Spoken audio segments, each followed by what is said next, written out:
الحمد للہ رب العالمین والصلاة والسلام علی سید الاولین والآخرین خاتم الانبیاء والمرسلین محمد و آلہ و اصحابہ الطیبین الطاہرین۔ آج سے تقریباً 1350 سال پہلے جب دنیا کفر اور ضلالت، جہالت و سفاہت کی تاریکیوں میں گھری ہوئی تھی، بطحا کی سنگلاخ پہاڑیوں سے رشد و ہدایت کا مہتاب نمودار ہوا، اور مشرق و مغرب، شمال و جنوب، غرض دنیا کے ہر گوشے کو اپنے نور سے منور کیا، اور 23 سال کے قلیل عرصے میں بنی نوع انسان کو اس معراج ترقی پر پہنچایا کہ تاریخ عالم اس کی نظیر پیش کرنے سے قاصر ہے، اور رشد و ہدایت، صلاح و فلاح کی وہ مشعل مسلمانوں کے ہاتھ میں دی جس کی روشنی میں ہمیشہ شاہراہ ترقی پر گامزن رہے، اور صدیوں اس شان و شوکت سے دنیا پر حکومت کی کہ ہر مخالف قوت کو ٹکرا کر پاش ہونا پڑا۔ یہ ایک حقیقت ہے جو ناقابل انکار ہے، لیکن پھر بھی ایک پارینہ داستان ہے جس کا بار بار دہرانا نہ تسلی بخش ہے، نہ کارآمد، نہ مفید، جبکہ موجودہ مشاہدات اور واقعات خود ہماری سابقہ زندگی اور ہمارے اسلاف کے کارناموں پر بدنما داغ لگا رہے ہیں۔ ایک زمانہ ایسا تھا کہ جب کفر اور ضلالت، جہالت، ظلم سب عروج پر تھا۔ اس زمانے میں اللہ تعالیٰ نے مکہ میں ایک رشد و ہدایت کا مہتاب، چاند، اللہ نے حضرت محمد عربی صلی اللہ علیہ وسلم کی صورت میں اس جہان میں بھیجا، آپ کو نبوت عطا فرمائی۔ آپ نے 23 سال کے مختصر عرصے میں محنت کی، اور محنت کر کے انسان کو اس ترقی کے معراج پر پہنچایا کہ آج کیا تاریخ اسلام کبھی بھی اس کی نظیر نہیں پیش کر سکتی، مثال نہیں پیش کر سکتی۔ آپ نے ایسی محنت کی اور انسان کو اس بلندی پر پہنچایا۔ جو بھی اس سے پھر ٹکرایا وہ پاش ہوا، ٹکڑے ٹکڑے ہوا۔ حضرت فرماتے ہیں کہ وہ اس کے بعد کیا ہوا کہ جب اس پہلے والی زندگی کو مسلمانوں کی دیکھتے ہیں جس پر نبی چھوڑ کر گئے تھے، اور آج دیکھتے ہیں تو اب دیکھو، فرمایا مسلمانوں کی 1300 سالہ زندگی کو جب تاریخ کے اوراق میں دیکھا جاتا ہے تو معلوم ہوتا ہے کہ ہم عزت و عظمت، شان و شوکت، دبدبہ و حشمت کے تنہا مالک اور اجارہ دار تھے۔ لیکن جب ان اوراق سے نظر ہٹا کر، یعنی پہلے دیکھتے ہیں تو مسلمان بڑی عزت، بڑی عظمت والا، بڑی شان والا تھا، دبدبے والا تھا، حشمت والا تھا، اور بہت کچھ تھا۔ لیکن جب ان اوراق سے، تاریخ سے نظر ہٹا کر موجودہ حالات کو دیکھتے ہیں، دیکھا جاتا ہے تو ہم انتہائی ذلت و خواری، افلاس و ناداری میں مبتلا نظر آتے ہیں۔ نہ زور و قوت، نہ زر و دولت، نہ شان و شوکت، نہ باہمی اخوت و الفت، نہ عادات اچھی، نہ اخلاق اچھے، نہ اعمال اچھے، نہ کردار اچھے۔ ہر برائی ہم میں موجود، اور ہر بھلائی سے ہم کوسوں دور۔ آج کا نقشہ اگر دیکھا جائے تو اغیار، غیر ہماری ان زبوں حالی پر خوش ہیں، غیر خوش ہیں کہ مسلمان برباد ہے، اور برملا سرعام ہماری کمزوری کو اچھالا جاتا ہے۔ مسلمان کی کوئی کمزوری مل جائے تو غیر کیا کرتے ہیں، اس کو اچھالتے ہیں، اور ہمارا مضاحکہ یعنی مذاق اڑایا جاتا ہے۔ اس پر بس نہیں، بلکہ خود ہمارے جگر گوشہ، ہمارے نوجوان، ہمارے بچے نئی تہذیب کے دلدادہ نوجوان اسلام کے مقدس اصولوں کا مذاق اڑاتے ہیں. ہمارے مسلمان نوجوان آج کیا کرتے ہیں؟ اسلام کے مقدس اصولوں کا مذاق اڑاتے ہیں، بات بات پر تنقیدی نظر ڈالتے ہیں اور اس شریعت مقدسہ کو ناقابل عمل، لغو اور بیکار گردانتے ہیں. عقل حیران ہے کہ جس قوم نے دنیا کو سیراب کیا، جس قوم نے دنیا کو سیراب کیا وہ آج خود کیوں پیاسی ہے؟ جس قوم نے دنیا کو سیراب کیا وہ آج خود کیوں پیاسی ہے، خود کیوں تشنا ہے؟ جس قوم نے دنیا کو تہذیب و تمدن کا سبق پڑھایا وہ آج کیوں غیر مہذب اور غیر متمدن ہے؟ رہنمایان قوم نے آج سے پہلے، بہت پہلے ہماری اس حالت زار کا اندازہ لگایا اور مختلف طریقوں پر ہماری اصلاح کے لیے جد و جہد کی، مگر مرض بڑھتا گیا جوں جوں دوا کی. کوشش کی بڑوں نے، بڑی تدبیریں کی کہ مسلمان دوبارہ ابھرے، دوبارہ اٹھے، دوبارہ شان حاصل کرے، دوبارہ اپنی پہلی والی عزت پر آئے، لیکن مرض بڑھتا گیا جوں جوں دوا کی. وہ تدبیریں ناکارہ ہو گئیں، مسلمان دوبارہ اٹھ نہ سکا. حضرت فرماتے ہیں آج جبکہ حالت بد سے بدتر ہو چکی اور آنے والا زمانہ ما سبقہ سے بھی زیادہ پرخطر اور تاریک نظر آ رہا ہے، ہمارا خاموش بیٹھنا اور عملی جد و جہد نہ کرنا ایک ناقابل تلافی جرم ہے. لیکن اس سے پہلے کہ ہم کوئی عملی قدم اٹھائیں، ضروری بات یہ ہے کہ ہم ان اسباب پر غور کریں جن کے باعث ہم ذلیل و خوار ہوئے اور اس عذاب میں مبتلا ہو چکے ہیں.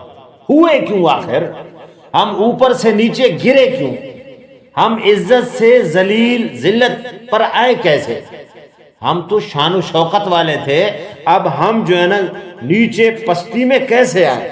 ہماری اس پستی اور انحطاط کے مختلف اسباب بیان کیے جاتے ہیں اور ان کے ازالے کے لیے متعدد تدابیر اختیار کی گئیں، لیکن ہر تدبیر ناموافق و ناکام ثابت ہوئی، جس کے باعث ہمارے رہبر بھی یاس و ہراس میں گھرے ہوئے نظر آتے ہیں، یعنی نا امید ہو جاتے ہیں. یار کچھ نہیں ہو رہا ہم سے، کوشش کر کے بیٹھ جاتے ہیں. اصل حقیقت یہ ہے کہ اب تک ہمارے مرض کی تشخیص ہی پورے طرح نہیں ہوئی کہ ہمیں مرض کیا ہے. یہ جو کچھ اسباب بیان کیے جاتے ہیں اصل مرض نہیں ہے بلکہ اس کے عوارض ہیں. پس تا وقتے کے، یعنی جب تک اصل مرض کی جانب توجہ نہ ہوگی اور مادہ حقیقی کی اصلاح نہ ہوگی، عوارض کی اصلاح ناممکن اور محال ہے. پس جب تک ہم اصل مرض کی ٹھیک تشخیص اور صحیح علاج معلوم نہ کر لیں، ہمارا اصلاح کے بارے میں لب کشائی کرنا سخت غلطی ہوگی. یعنی سب سے پہلے ہمیں مرض ڈھونڈنا ہوگا، وہ کون سا مرض مسلمان کو لگا ہے کہ مسلمان عزت کی چوٹیوں سے ذلت کی پستیوں میں گرا. مسلمان اوپر سے نیچے کو جو پٹخ کر گرا ہے، یہ کیوں گرا ہے؟ سب سے پہلے ہمیں مرض کو تلاش کرنا ہوگا. وہ مرض کیا ہے؟ پھر ہم اس کی دوائی اور تدارک اور اس کے لیے تدابیر اختیار کریں گے، دیکھیں گے کیا ہے. ہمارا دعویٰ ہے، حضرت فرماتے ہیں ہمارا دعویٰ ہے ہماری شریعت ایک مکمل قانون الہی ہے. ہمارے پاس جو شریعت ہے وہ ایک مکمل قانون الہی ہے جو ہماری دینی اور دنیاوی فلاح و بہبود یعنی کامیابی کا تا قیامت ضامن ہے. اللہ نے جو ہمیں شریعت دی ہے اس میں اللہ نے ہماری دنیا اور آخرت کی کامیابی رکھی ہے اور اس کے اندر ہی کامیابی ہے، اس کے علاوہ کامیابی نہیں ہے. پھر کوئی وجہ نہیں کہ ہم خود ہی اپنا مرض تشخیص کریں اور خود ہی اس کا علاج شروع کر دیں، بلکہ ہمارے لیے ضروری ہے کہ ہم قرآن حکیم سے اپنا اصل مرض معلوم کریں، قرآن سے، اور اسی مرکز رشد و ہدایت یعنی قرآن ہی سے علاج، طریقہ علاج بھی معلوم کریں۔ اے قرآن تو بتا، اے اللہ کی شریعت تو بتا کہ ہم بیمار ہیں تو کیوں، ہمیں کون سا مرض لگا ہے، اور یہ بھی تو بتا کہ اب اس کا علاج کیا ہے۔ تو طریقے علاج معلوم کریں، مرض بھی معلوم کریں اور طریقے علاج بھی معلوم کریں، پھر اس پر کاربند ہو جائیں۔ جب قرآن کریم قیامت تک کے لیے ایک مکمل دستور العمل ہے تو کوئی وجہ نہیں کہ وہ اس نازک حالت میں ہماری رہبری سے قاصر ہے۔ یعنی جب قیامت تک کے لیے اللہ نے ہمیں ایک رہبر دیا ہے شریعت کی صورت میں، تو پھر یہ ناممکن ہے کہ یہ شریعت ہمیں راستہ نہ دے، ہماری رہبری نہ کرے، ہمیں راستہ نہ بتائے، ہمارے مرض کا علاج ہمیں نہ بتائے، ہمیں کون سا مرض ہے یہ طبیب ہمیں نہ بتائے، یہ ممکن نہیں ہے۔ ہماری شریعت میں اس مرض کی تشخیص کا سامان اور اس مرض کے علاج کا سامان دونوں موجود ہیں۔ مالک ارض و سما جل وعلا اللہ رب العالمین کا سچا وعدہ ہے کہ روئے زمین کی بادشاہت و خلافت ایمان والوں کے لیے ہے۔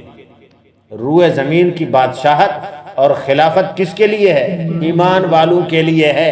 خود خدائے کریم نے قرآن پاک میں سورہ نور میں فرمایا، اعوذ باللہ من الشیطان الرجیم، بسم اللہ الرحمن الرحیم، وعد اللہ الذین آمنوا منکم وعملوا الصالحات لیستخلفنہم فی الارض۔